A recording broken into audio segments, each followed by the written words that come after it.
Long ago, in a land filled with animals, there lived a great lion named Arion. His roar made mountains shake, and his crown shone brighter than the sunday. Every creature feared and respected him. He was strong, wise, and full of glory. But one day, darkness crept into the land. A serpent came whispering lies to the animals, turning their hearts away from the lion. The forest became full of hate and fear. The weak were hunted, and the lambs hid in tears. Arion saw the pain in his kingdom. He could have destroyed every enemy with one roar, but he remembered the voice of the Creator saying, "A true king does not destroy. A true king saves." So the mighty lion took off his crown. He chose to live among the weak.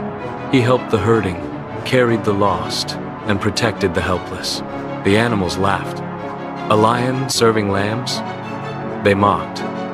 But Arion smiled. He knew real power comes from love, not pride. And though peace returned for a moment, a darker plan was forming in the shadows. One night, a little lamb wandered away from the flock. She fell into a pit of sharp thorns and cried for help. From the darkness came the lion. He tore his paws, trying to free her. "Do not fear," he said softly. "I will save you." But as he lifted her out, hunters appeared from the woods. It was a trap not for the lamb, but for the lion. Nets fell, ropes pulled tight, and the great king was captured. The lamb cried, "Fight back! You can destroy them!"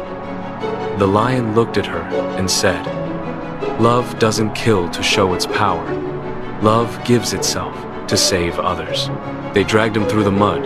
His crown was gone, his body weak, yet his eyes still shone with peace. They mocked him, beat him, and tied him to a stone. The sky turned dark, the thunder roared, and just before they struck him down, the lion whispered, "Forgive them. They don't know what they are doing." Then everything went silent. The forest grew cold and empty. The animals hid, crying. The lamb sat beside the place where the lion fell, her wool covered in his blood.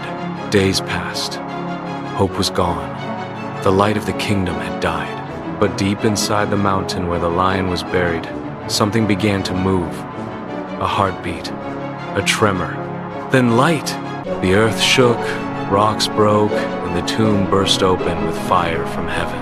The serpent, hiding in fear, hissed, "No, this cannot be." And then it came a roar, not a roar of anger, but of victory.